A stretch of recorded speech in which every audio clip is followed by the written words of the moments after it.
శక్తివంతుడైన దేవునికి స్తోత్రములు. ప్రభువు నామములో మీకు వందనములు. 2026 మే 31వ తారీఖు ఏర్పరచబడిన దైవవాక్యం నిర్గమకాండం 17:12. మోషే చేతులు బరువెక్కగా వారు ఒక రాయి తీసుకుని వచ్చి అతడు దాని మీద కూర్చుండుటకై దాని వేసిరి. అహరోను హూరులు ఒకడు ఈ ప్రక్కను ఒకడు ఆ ప్రక్కను అతని చేతులను ఆదుకొనగా అతని చేతులు సూర్యుడు అస్తమించు వరకు నిలకడగా ఉండెను. ప్రభువునందు ప్రియమైన వారలారా, విజ్ఞాపన చేసిన మోషే ఒక రాయి మీద కూర్చుని ఉండడం, అది స్థిరమైన రాయి, అది క్రీస్తును సూచించుచూ ఉంటున్నది. అనగా ఆయనే మన ప్రార్థనకు ఆధారం, మన విజ్ఞాపనకు పునాది. ఆ బండ యేసుక్రీస్తే. ఆనాడు గొల్యాతు మీదికి వెళ్ళిన దావీదు ఒడిసెల రాయి తన ఆయుధముగా ఎన్నుకోగలిగాడు. తన సంచిలో చెయ్యి వేసి అందులో నుండి రాయి ఒకటి తీసి ఒడిసెలలో విసరి ఆ ఫిలిష్తీయుని నుదుట కొట్టెను. ఆ రాయి వాని నుదుట చొచ్చినందున వాడు నేలన బోర్ల పడగలిగాడు. ఎఫెసీ 2:20 చూస్తే క్రీస్తు యేసే ముఖ్యమైన మూలరాయి అని చెప్పబడుచూ ఉంటున్నది. సియోనులో పునాదిగా రాతిని వేసిన వాడను నేనే. అది పరిశోధించబడిన రాయి, అమూల్యమైన తలరాయి, బహుస్థిరమైన పునాది అయిన మూలరాయి అయి ఉన్నది. విశ్వసించువాడు కలవరపడడు. యెషయా 28:16 ఆ మీదట మీరు చదువుకొనండి. ప్రభువునందు ప్రియమైనటువంటి వారలారా, ఇక్కడ కనిపిస్తున్నటువంటి రాయి యేసుక్రీస్తు ప్రభుల వారికి పోల్చబడి ఉంటున్నది. ఆయనే మన ప్రార్థనకు ఆధారం, మన విజ్ఞాపనకు పునాది. దేవుని యొక్క సన్నిధానములో మనం సొంత మాటలతో ప్రార్థించక స్థిరమైన ప్రభు వాగ్దానములను పట్టుకొని ప్రార్థించేవారుగా ఉండాలి.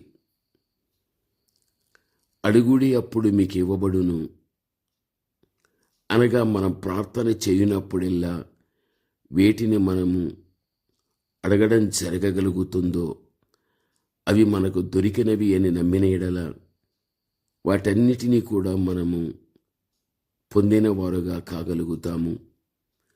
నా నామమున మీరు నన్ను ఏమి అడిగినను నేను చేతును అని యోహాను 14:14 ప్రభువు చెప్పినటువంటి మాటను మనము చూడగలము.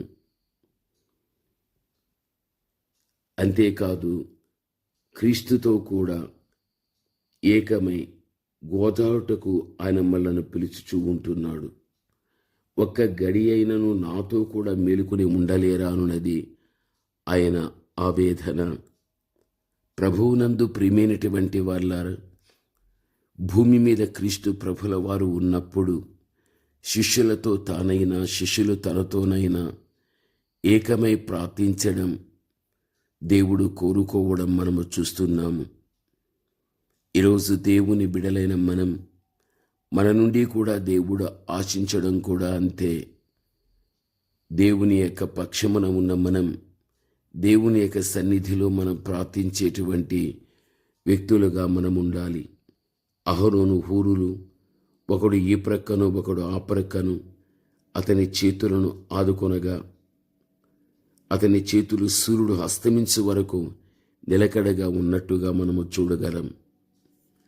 కర్రను చేతపట్టుకొని ఉన్న మోషే ప్రార్థనా యోధుడై ఉన్నాడు. తన చేతులు బరువెక్కగా అతడు చేతులను దింపగలిగాడు. అప్పుడు అమాలీకులు గెలవసాగిరి. అందువలన మోషేను బండ మీద కూర్చోబెట్టి అతని చేతులను ఆదుకొనుటకు అహరోను హూరులు ఏకమైరి. ప్రార్థించుటకు, ప్రార్థనలో జయము సాధించుటకు ఏమి చేయవలనని ప్రభువు తెలియచేయడం ఇక్కడ మనము చూస్తున్నాము. 2 3 నా నామ పేరిట కూడి వచ్చినప్పుడు నేను వారి మధ్యన ఉంటానన్నది బలమైనటువంటి వాగ్దానం. అది ఒకరు 1000 మందిని తరిమిన ఎడల ఇద్దరు 2000 మందినే కాదు, కానీ 10,000 మందిని తరుముదురని దేవుడే సెలవివ్వగలిగాడు. ఆ ప్రకారముగా 3 ఏకమైన ఎడల ఎంత మందిని తరుముదురో మనం అర్థం చేసుకోవాలి. ఇది ఏక మనస్సులోని శక్తిని వెల్లడి చేయుచు ఉంటున్నది. దేవుని యొక్క బిడలైన మనం ఒక్కరిగా కాదు, ఇద్దరుగా నుంట చాలా గొప్ప బలమును చేకూర్చగలుగుతుంది. ప్రభువైన యేసు ఇద్దరినిగా సేవకు పంపుటలో రహస్యమిదే. దేవుని యొక్క బిడలైన మనం గ్రహించవలసినది, జ్ఞాని యగు సొలొమోను మనము చూడగలిగితే, ఇద్దరి కష్టము చేత ఉభయులకు మంచి ఫలము కలుగును అని జ్ఞాని అయిన సొలొమోను ద్వారా దేవుడు బయలుపరిచినటువంటి మాట. అందుకే ఒంటిగాడయుండుట కంటే ఇద్దరు కుడియుండుట మేలు. వారు పడిపోయినను ఒకడు తన తోటివాడిని లేవనెత్తును. అయితే ఒంటరిగాడు పడిపోయినడలా వానికి శ్రమయే కలుగును, వాని లేవనెత్తువాడు లేకపోవును అని ప్రసంగి 4వ అధ్యాయము 9, 10లో మనము చూడగలం.